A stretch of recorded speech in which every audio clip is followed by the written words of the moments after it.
Hello, my name is Rain and welcome to my channel about Fantasy Formula 1. It's 2 days until the Spa deadline, and before we get into my final thoughts heading into the weekend, I just want to make a quick apology. I was supposed to post a video sort of talking about the halfway point of the season and how to win or how to, beat your rival if you've had a bad start to the season or if you have worse budget than the rest. That video is still in the works. I've just been very, very busy these past 2 weeks. But if you want to hear sort of my mid-season thoughts, I did a collab with Formula Fantasy Hub Rob over on his channel. I'll leave the link to that video in the description. So if you want to hear what my thoughts are so far for the F1 Fantasy season, I suggest you watch that video. We have a lot of things to discuss as Spa is a sprint weekend. So without further ado, let's just get right into it. Subscribe, like the video. Let's go. But first, quick switch over to an image that I think is very, very important. I've been discussing this in previous weekends that we should really pay attention to what tire compounds Pirelli are choosing for each race, as when we've sort of looked at historical data for the tracks over the past 4 years and how your F1 fantasy assets tend to score in those weekends, we do have to keep the tire compounds in mind. The reason for this is because this year there's been a trend of shifting over to softer compounds so that the tires would degrade faster and that we have more opportunity for strategy in the race, and it's not just a one-stopper every time. And what this leads to is that when there are multiple different viable strategies for the teams to pick from, teams tend to go very, very different. They pit in different windows, and then people are fast and slow on fresh or old tires at different points during the track, meaning they overtake each other way more. We have seen an increase in the amount of overtakes so far throughout the season, essentially, for each track that has had a softer compound. There's been more overtakes generally. So for this reason, I want to point you to the tire compound for the Belgian Grand Prix. And for the first time in a very, very long time, they've actually skipped a compound. This is not common at all. I actually can't even remember the last time they did this. It must have been at least like 2 years ago. If you know when they last did this, let me know. I tried to do it with a quick Google search, but I couldn't find. I just found some older races where they did this.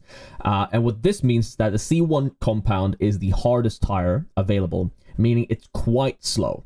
And the reason they did this is they want to use the C3 and C4 tires because the C5 tire is too soft for Spa. But if they had the C2 tire in there, it would have been such an obvious one-stopper. Again, assuming no rain in Spa, right? It's just a regular dry race. It would have just been start on mediums, go into hards, one-stopper, that's it. So having the hardest tire be the C1 instead means that tire is very, very hard. So it's way slower than the C3 and the C4, meaning that it might actually be worth it to go for a two-stopper running medium, soft, and skipping the hard compound entirely. Now, granted, you could also try and go super long on those hard tires and do like soft hards, starting on softs and then going on hards, or starting on mediums and then going on hards, and then going on hards to the end. But since that tire is that much slower, it might not be worth it. But I do think we'll see a difference in strategy once again, and that is, even if it doesn't rain.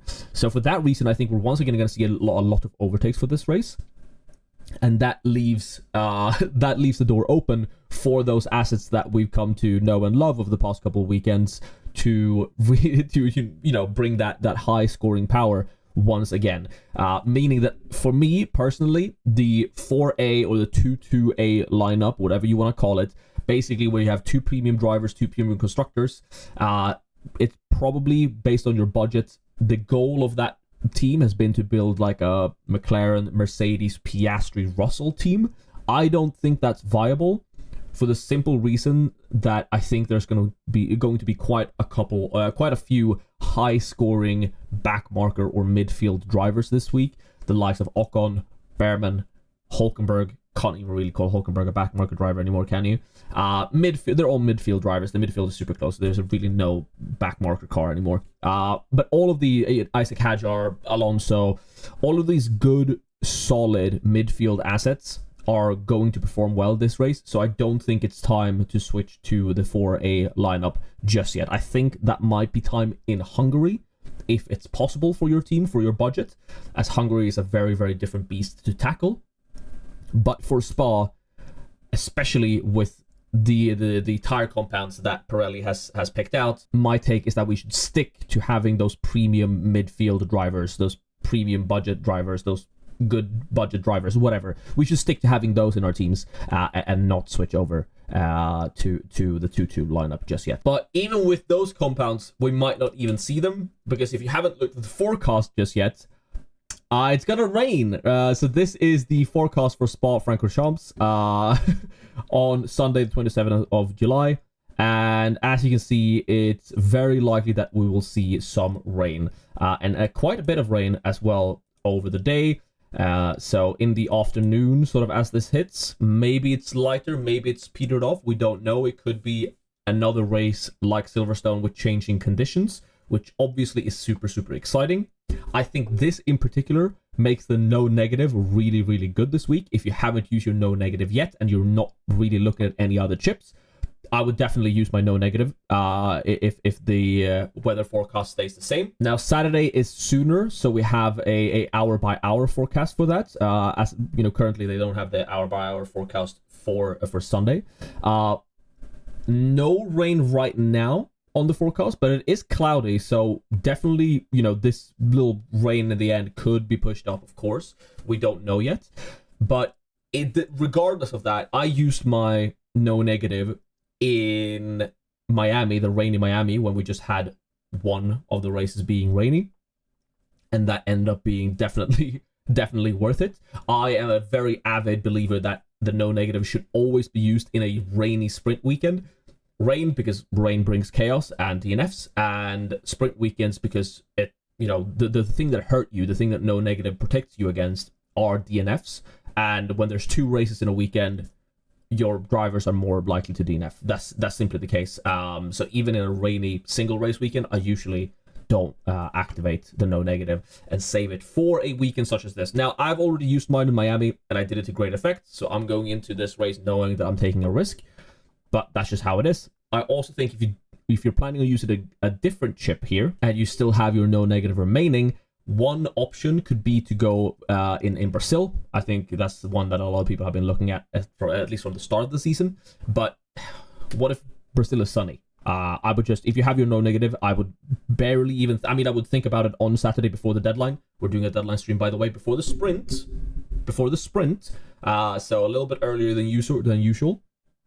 So make sure you are here on the channel for that, or on my Twitch channel. Link to that in the description as well. So yeah, obviously look at the forecast, look at the sprint, on Sunday afternoon, see what it looks like, see what the weather looks like. But if it's raining on Sunday and the forecast is still saying that on Saturday morning, then I would not even really think about it. If you have the no negative still available, I would just use it. So where does that leave my team then? Because, well, I've already used my no negative.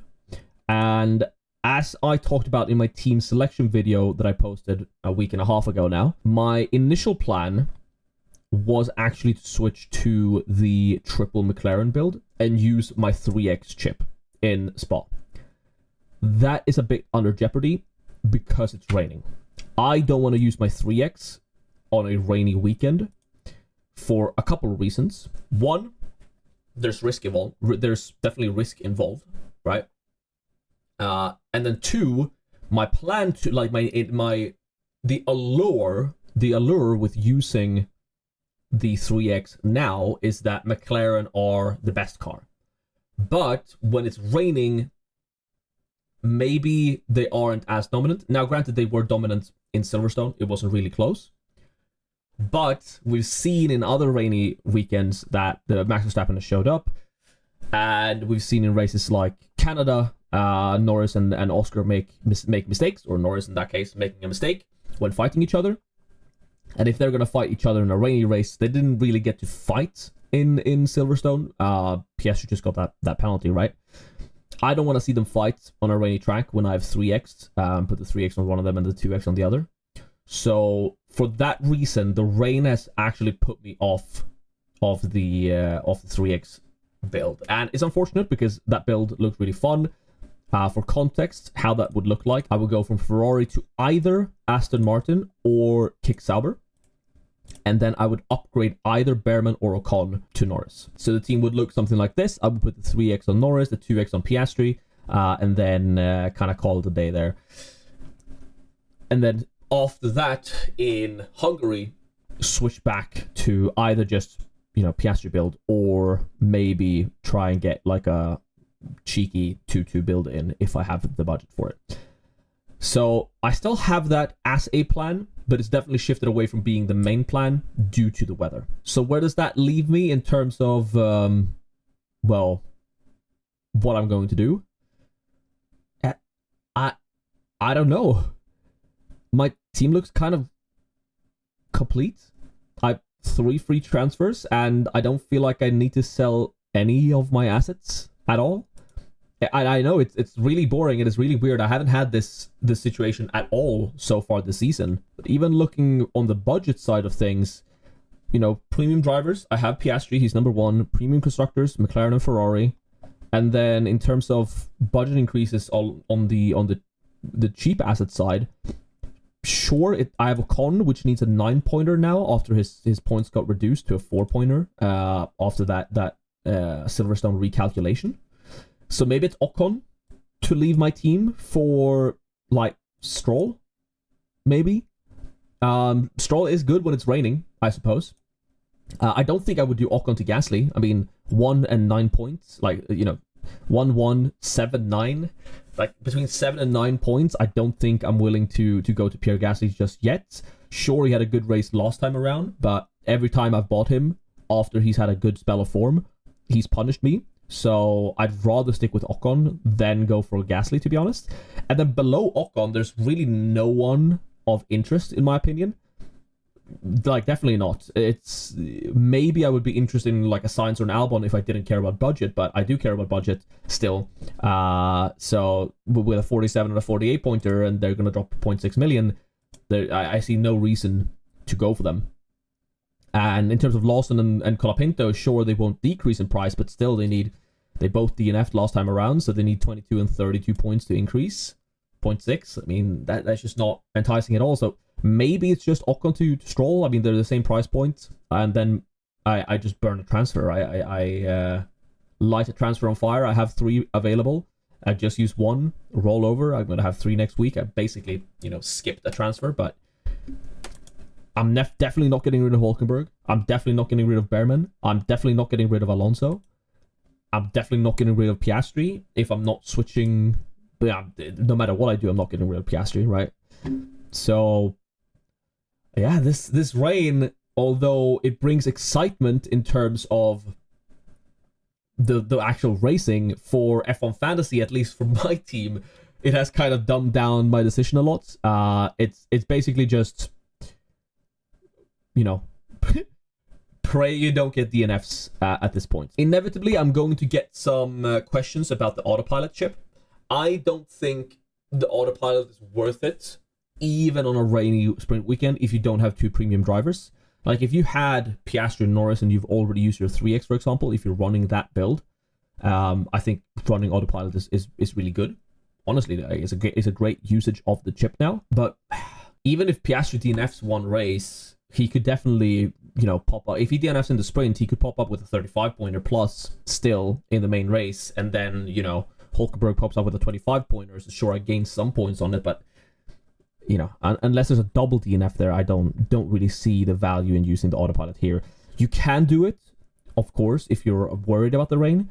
Autopilot is by far the least impactful chip of the season, but I'm probably leaning towards using autopilot just in a sprint race later on in the season, especially if it's a rainy Brazil, and I have 2 premium drivers by that point because of my my budget is larger. So I'm probably keeping the autopilot, and just sometimes you gotta just take a rainy race on the chin and hope that it works out for you. So that's it then for this video. Thank you so much for watching. I will of course be live for the deadline on Saturday, 2 hours before the deadline. That is 2 hours before the sprint race, so not the sprint quali. I might be live though for the sprint quali as well on Friday. Make sure you subscribe so you do not miss it for a cheeky little watch along and some more final thoughts. We will see. It's one of those weekends. It's one of those weeks, or it's been one of those couple of weeks where a lot of stuff has been going on off screen. So I've actually not really been in the sphere at all. I did a stream for FPL as well, so that's sort of taken up a bit of my mental capacity in terms of fantasy. If you want me to make FPL content, let me know down below. I'm still considering it. There's still a month up to the deadline, so I definitely have time if I want to do it, or if you want to see it. But of course, if you don't want to see it, there's always a function on YouTube to mute certain playlists. So I do have a playlist for my FPL stream that I did. You can mute that, so whenever I add something to that, you don't get a notification on it if you just want to see the F1 content. But this channel is going to stay F1 fantasy mainly, and a bit of other fantasy stuff when that's exciting. And obviously with the release of the FPL season, that's obviously quite exciting. But if you want to see updates on my drafts on the FPL side, you can join my Discord, link in below, or follow me over on Twitter, also link to that in the description. Thank you so much for watching. I'm going to call it now. Sorry again for the lack of content over the past 2 weeks. Sometimes you have high ambitions and you can't really live up to them. I'll see you in the next one though, or on Saturday. Goodbye.